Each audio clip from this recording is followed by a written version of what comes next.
Gérard, vous êtes le président de l'association Les Diables Verts de Téniou-Méry.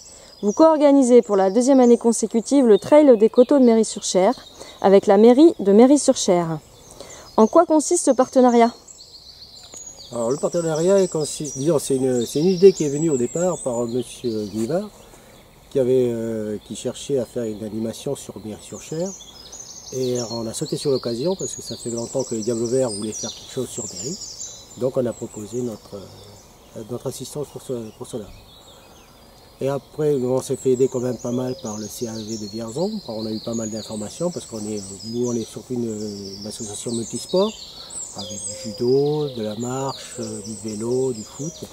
Donc on n'était pas encore trop férus sur la course à pied.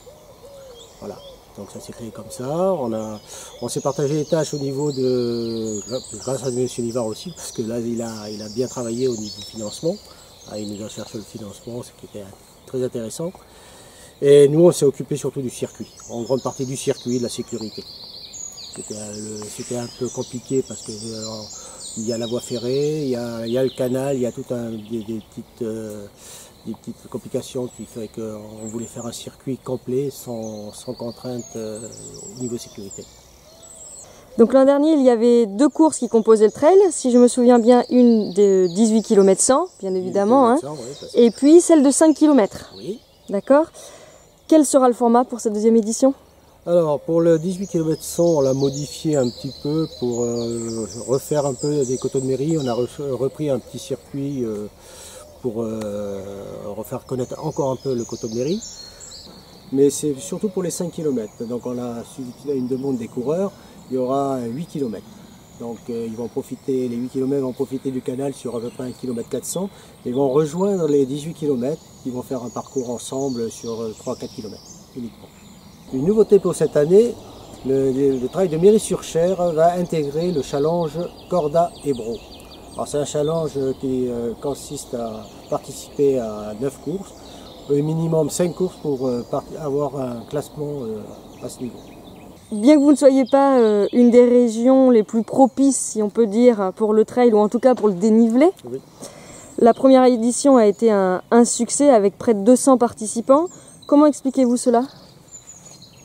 Peut-être parce que c'est la première fois et on a eu l'avantage aussi d'avoir des propriétaires qui nous ont laissé passer dans leur bois et on a trouvé des beaux circuits sur ce bois. Voilà, et là il y a des ravins qui étaient très intéressants. Et après sur les coteaux de Méry, c'était des chemins un peu, des chemins creux.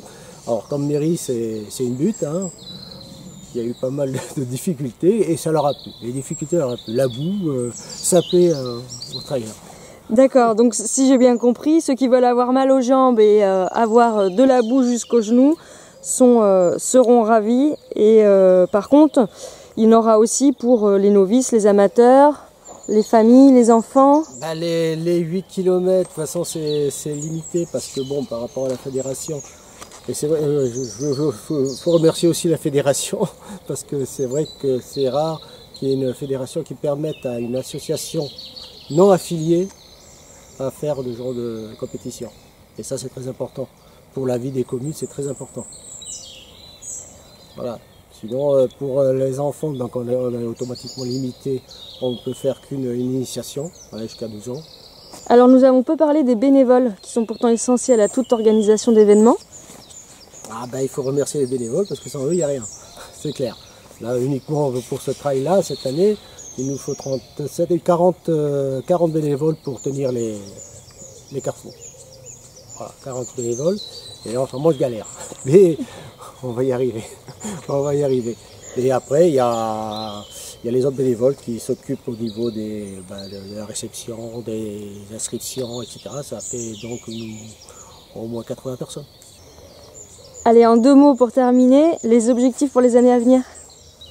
Les objectifs, continuer à ce trail, essayer peut-être de trouver un autre circuit de l'autre côté de Méry, mais tout le temps en essayant d'éviter soit la voie ferrée, et soit la nationale, c'est toujours pareil, l'ancienne nationale. Parce que c'est toujours une galère pour la protection des coureurs. Ça c'est le problème. Et après, il faut arriver à trouver des propriétaires qui nous laissent passer sur...